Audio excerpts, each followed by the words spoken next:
I had a chance recently to sit down with Dr. Arms, Lori, and Tracy and get some of their experiences from their mission trip to Kenya, Africa.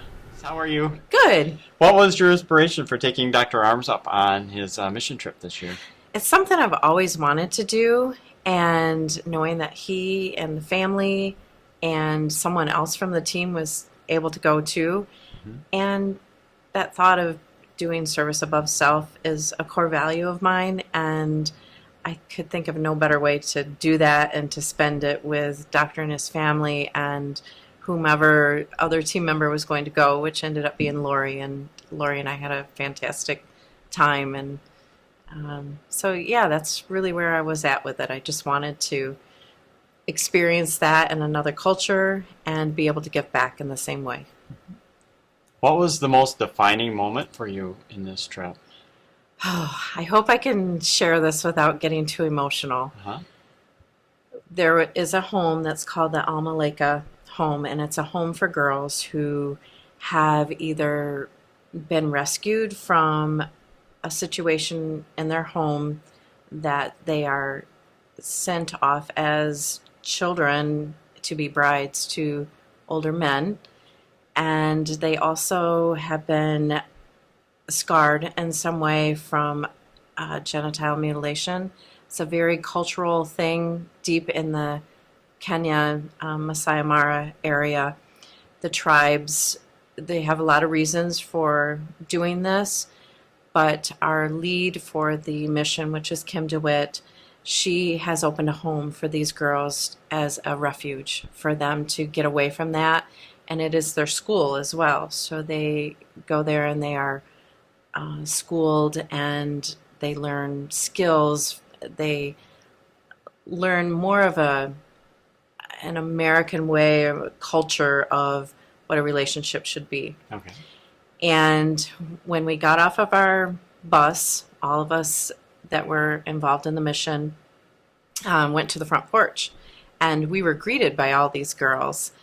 We didn't at that point know a whole lot about them, and before we went into the actual school, Kim shared with us some of the stories that these girls had endured, and they were horrific stories.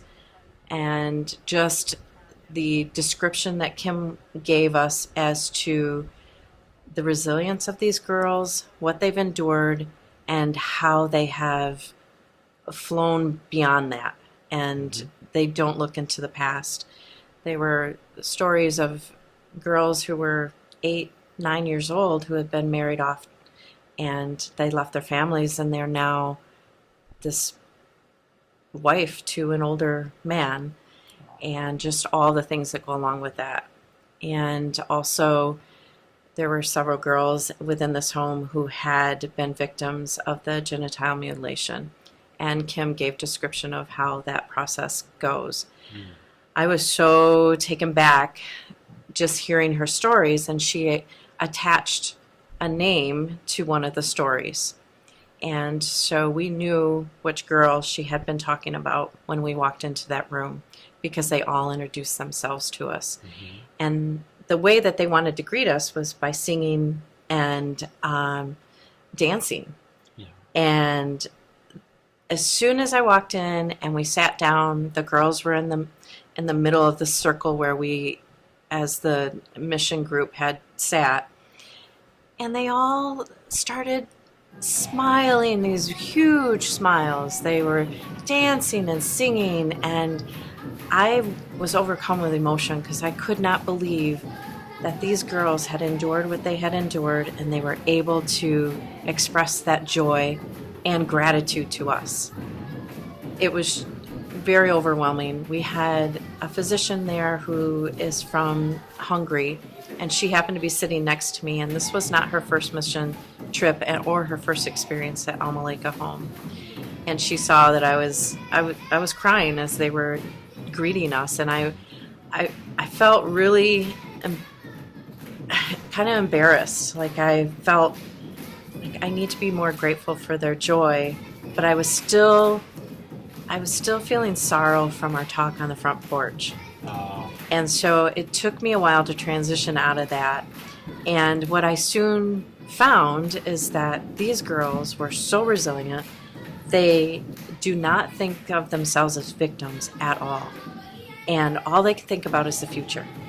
And to see them display that, and then to think back into America, so many things that people endure that are much less than what those girls have endured, Uh-huh.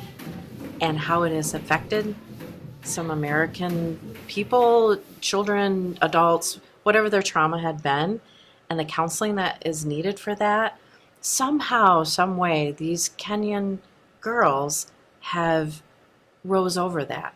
And I don't, it was hard to, it's kind of hard to put into words. It was a feeling of just, I was so overwhelmed with the story at the front porch, and then to walk in, it was not what I expected. It was a total different feeling of joy, Uh-huh.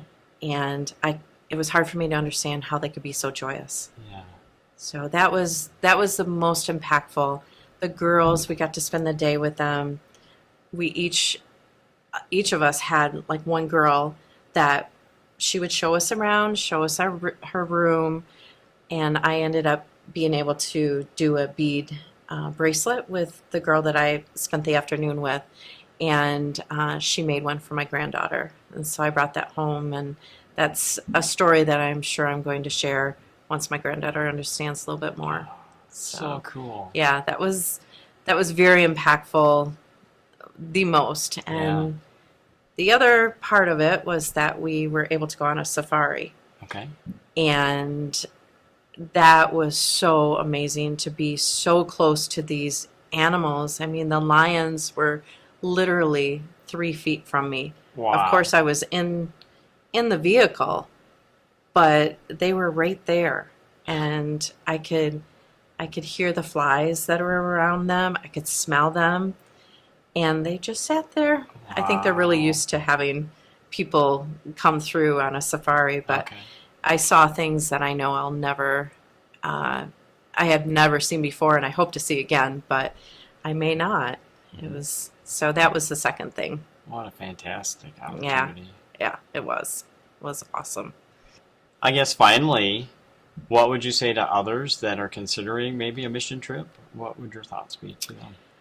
I would highly encourage people, and the easiest way for me to answer that is to tell you how I felt once I came home.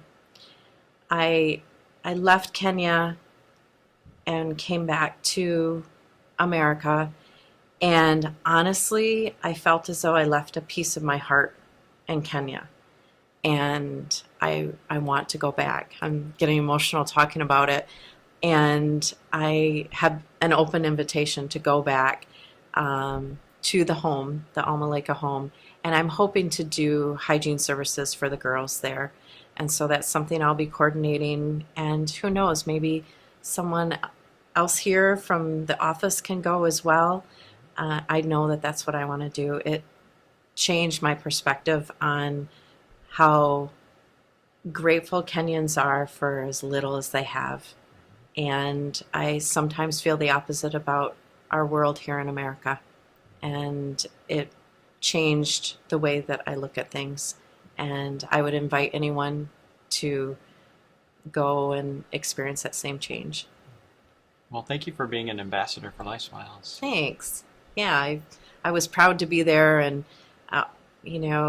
Dr. Arms is a huge humanitarian, and I feel like all of us that work here have that in us as well, and I was proud to be one that was able to go and help so many people.